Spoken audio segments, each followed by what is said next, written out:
How's it going, guys? It's Al coming at you once again. We're looking at a recap of week 1 on DraftKings. I want to take a look at who did well, who didn't. I want to look at my head-to-head lineup, analyze my picks, see where I made some mistakes, where I did things right, and I'm going to go through my Best Buys article from ESPN, and we're going to look and see where I was right in my process, where I was wrong in my analysis, where we got lucky and where we got unlucky, and how we can do better moving forward on the season. So let me switch over real quick. We'll bring that in. Here's my article. It's an ESPN Plus piece. If you used to be an insider, you now have ESPN Plus. You get all the streaming video that you get for that. And you also get access to all the old insider articles, of which mine is one. So let me see if this is big enough for you guys to read. Let's make it a little bigger. There we go. So here it is. Daily Fantasy Week 1. Little intro, which won't be there most weeks. Okay, we're going to start with Tom Brady. 26 of 39, 277 yards, 3 touchdowns, 1 interception, 22.28 DraftKings points. Not exactly what I expected out of Tom Brady. I was thinking 25 to 30, but he didn't kill you if he was in your lineups. So he's just what he is. As you guys know, I prefer to pay down at quarterback. I'll pay up in tournaments to try and capture a 30, 35 point day. But typically speaking, I'm going to pay down for my cash game quarterbacks. Phillip Rivers, the cover boy this week. 34 of 51, more attempts than any quarterback on the week. 424 yards, 3 touchdowns, 1 interception. 32.96 fantasy points. I had a lot of people I mentioned yesterday saying Phillip Rivers always does terrible against Kansas City. He had 2 bad games against that defense last year. I also told you this defense is not as good as it was, and we're going to continually be streaming against Kansas City with quarterbacks all season long. Rivers absolutely smashed in week 1. Hope to chat him in there. Tyrod Taylor, somebody that I loved during the week, and I started doing the hokey pokey with because of the wind and because of the rain, and then I couldn't make a decision. I eventually got off of him by the end of the week and pivoted somewhere else. But he didn't do terribly. 15 of 40, 197 yards through the air and a touchdown, 1 INT, also 77 rushing yards and 1 touchdown. So he found a way to pay off this salary. We talk about it 5,400. You really only need 15 to 20 fantasy points out of a quarterback here to be happy with him, and he definitely got there. Andy Dalton was who I kind of ended up on because I didn't want to totally change out my lineup. This was not as good an ending for us. 21 for 28, 243 yards, 2 touchdowns, 1 INT, 17.52 points. He paid off the salary at quarterback here, but everybody else that was kind of chalky, and then one other player that we had here completely smashed value, just making him not as good a play as before. Russ Wilson, 19 of 33, 298, 3 touchdowns, 2 picks. He got his 3 touchdowns like he always seems to. Multiple touchdowns in pretty much every game last season for Russ Wilson. That's going to continue even without great receivers this year. Threw 1 to Lockett, threw 1 to his tight end Disley. He's just going to continue to be a machine. Andrew Luck, 39 of 53. Sorry, Andrew Luck had the most attempts on the week at 53. 319 and 2 touchdowns with 1 INT. My issue with Luck moving forward, I'm probably not going to be on him for a little while, is that he just doesn't have the ability to air it out. 5.5 yards per attempt. He does not have the ability right now to throw the ball downfield, even though he's got a bunch of downfield targets like T.Y. Hilton. Ryan Grant can stretch a little bit. He has the guys that can get downfield. He just doesn't, whether it's the play calling or whether mentally he's not ready to air it out. I need somebody who can actually take shots downfield. Speaking of taking shots downfield, Ryan Fitzpatrick did his thing. 4 touchdowns, including 1 additional on the ground. 21 of 28 for 417. We've talked about this before. You don't need multiple attempts to score a ton of points at quarterback in terms of fantasy purposes. Efficiency is more important. His 5 touchdowns, including that 1, ends the day with 48.28 DraftKings points for 5K. He 9x'd his salary. If you had him, you probably won some tournaments because the rest of the chalk completely went off. Alvin Kamara, 8,500 on DraftKings. Didn't have a ton of touches. 17 touches on the day. Something that I was concerned with. Is he going to be over 20 touches? I personally thought he was going to be over 20, but under 25. He still only had 17 and ended the day with 46 DraftKings points because of 3 touchdowns, 12 targets, stringing 9 catches, 8 carries only for 29 yards, mostly because of game flow, but he got all the goal line looks on top of it, and like I said, scored 3 touchdowns.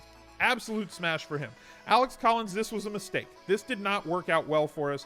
I think it's a bit of a process error. Maybe I reached a little bit here in terms of just not going with the other guys that I had written up and not writing a blurb about them and choosing to write a blurb about Alex Collins instead of making him a tournament-only play.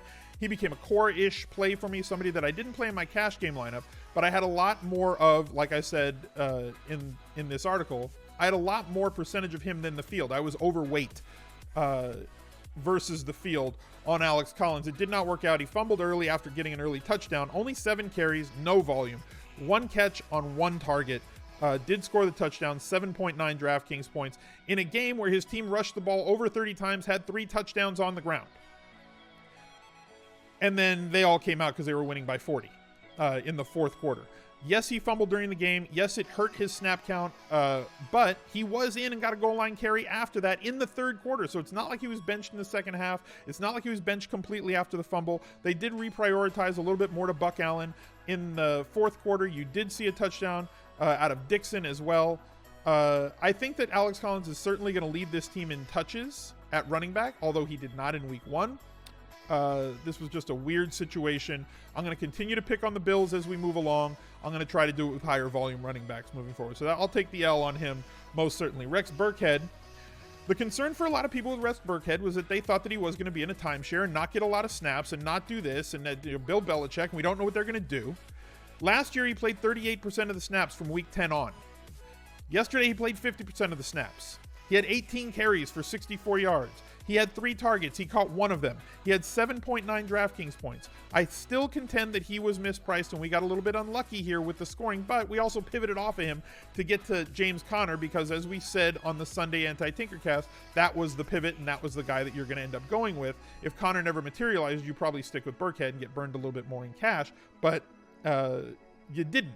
My thing here is, if this was the week where he was going to get eased in, if this was the week where Burkhead was going to play less and not get as many carries, you got 19 touches out of a running back at 4,200. I have no problem with this pick, and I would make it again moving forward. Again, take your decisions without exactly what the final score is to realize if the process was good. If you're telling me for 4,200 I'm going to get 19 touches out of a running back, I'm okay with that. Melvin Gordon did Melvin Gordon things. 15 carries, 64 yards, 9 catches, 13 targets, 102 receiving yards, mostly because they were down. We've labeled him as a game flow independent running back, and that's exactly what he was. If they're ahead, he's going to run the ball a lot and probably score touchdowns and be a part of it if they're scoring a lot of points. If they're behind, he's going to stay in the game and he's going to get a ton of targets. 13 targets for a running back is insane. Ends the day with 30.6 DraftKings points. Christian McCaffrey, before we went live, I was talking with the chat about this. 10 carries, 50 yards, 9 targets, 6 catches, 45 yards. Only had 14.5 points. Got vultured in the second half by his fullback for a touchdown. He did have goal line carries in this game. He was in around the goal line pretty much every time they got inside the 5. Very positive moving forward for Christian McCaffrey as far as I'm concerned. We were looking for like 18, 19 points out of him. He got 14.5 and got vultured for a touchdown on the 1-yard line in the third or fourth quarter yesterday. If he scores that touchdown, he has 20 points and nobody's complaining. He doesn't score a touchdown and people think he's a bust. I'm fine with the day that Christian McCaffrey had. Was it enough? No, considering that Melvin Gordon was 400 more. But did he miss? Was he a bust? No. Did he make value? He got 2.5x his salary. You know? We want more out of him. We want that touchdown. We needed it yesterday. We didn't get it, but I'm not all that disappointed. Dalvin Cook, 16 carries, 40 yards, 6 catches on 7 targets, played the majority of the snaps, 16.5 DraftKings points. I think that Dalvin Cook, as the season wears on, they're going to continue to lean on him more and more and more, in addition to what they did yesterday, as he gets his legs under him, without trying to make a pun on his recovery from injury. You know, he's going to be a stud. Chris Carson, this obviously became not a pick by the time Sunday rolled around with all the other value. 7 carries, 51 yards, was way more efficient than the rookie was. 3 catches on 5 targets, 10.9 DraftKings points. Not somebody who ended up in my lineups by the end of the week. He was definitely there at the beginning. I'm probably not going to have any shares of the Seattle running backs if they're going to be in the timeshare that they're in right now. And essentially they're splitting everything 50-50 between him and Penny. At wide receiver, Keenan Allen, 8 catches, 11 targets, 108 yards, and 1 touchdown. 27.8 DraftKings points. Easy game.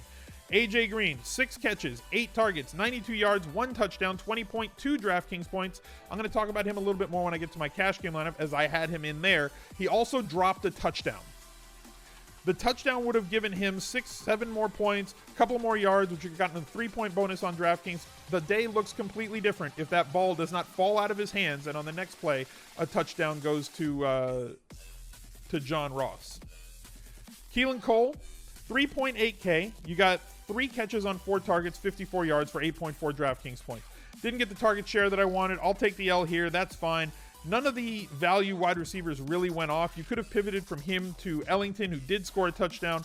The difference between the two, between Keelan Cole and him, was that he scored the touchdown. Cole did not get the targets that I expected him to, about 13% market share. So I will take the loss on him, and that's fine. But he opened up everything else for you. So with him, you want 12 points out of him. He got 8.4. He missed value by 4 points. If he opened up Kamara and all the wide receivers that you needed, you probably still did fine. Michael Thomas was an absolute crusher. 17 targets is like college level amounts of targets. You never get that much out of a wide receiver. You just don't get that much looks out of them. But there were tons of targets this week. 16 of 17, 180 yards and a touchdown, 42 DraftKings points. Absolutely insane. Jarvis Landry, 15 targets, only caught 7 of them. When have you seen Jarvis Landry get 15 targets and only catch 7? Over 200 air yards yesterday. 106 yards, no touchdowns, 17.6 DraftKings points. I really am excited to see what happens with Jarvis Landry in this offense moving forward with better weather games. I don't mind which quarterback is there, whether it's Tyrod Taylor or whether it's the Rook. I think that both of them are going to pepper Jarvis Landry, as I think he's actually good and better than most people's opinion of him. We'll see moving forward. Terrell Williams dropped a sure touchdown on an uncovered play. We did prance, though. He did catch a touchdown. Only 2 catches on 5 targets for 8 yards and a touchdown. It could have been a bigger day for the Gazelle. John Ross, 1 catch on 2 targets.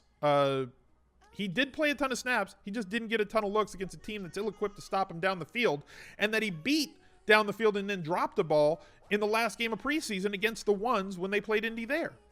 So it just wasn't there for him. I haven't watched the game film on this one yet. I will watch it as Monday goes on. That's what I do Monday afternoons. I watch as much of the games as I can to see what happened to him. I'm going to be focusing on John Ross in this game to see how he was deployed, because he was out there for a ton of snaps yesterday. But why was he not open? Did they just have a safety over the top of him all the time? What exactly happened? And why did he only get 2 of Andy Dalton's 28 targets if he spent that much time on the field? Tight ends, Jack Doyle got his 10 targets. That's what he does. Andrew Luck's inefficiency or inability to get the ball downfield is going to play right into Jack Doyle's hands. Played way more snaps, ran way more routes than did Eric Ebron. I'm not stressed with Eric Ebron being out there, even though Eric Ebron did catch a touchdown. Jack Doyle, 7 catches, 10 targets, 60 yards, got you 12 fantasy points for 3,600. Love that play. Austin Seferian-Jenkins, 5 targets, 3 catches, 25 yards, 5.5. He missed value. He caught a touchdown. It got called back because of a flag. If he catches that touchdown against the Giants, we hit there. We were taking a chance on a low-volume guy going against a defense that's ill-equipped to stop tight ends. I'm still going to be playing the Giants, or playing tight ends against the Giants all the time this year, as they just can't stop tight ends. I don't care about the new DC. They gave up a touchdown catch to a tight end. It just didn't count. So Seferian-Jenkins was a process. I think the process is correct there. It was clearly a miss for us, though. I hope that he didn't kill you, and I hope that you did what we talked about on all the other shows of having Jack Doyle in cash instead of Seferian-Jenkins. Rob Gronkowski, popular in cash because of all the value, and absolutely crushed it. He was somebody that I had in tournaments, but not cash games. 27.3 DraftKings points, 100 yards, 7 of 8, played 100% of snaps. Jordan Reed caught 4 of 5 balls for 48 yards and a touchdown, 14.8 DraftKings points. Ravens D did great at 3,800, as they should have, and you could have fit them, 17 DraftKings points. 3 points allowed in the rain, 6 sacks, 2 interceptions.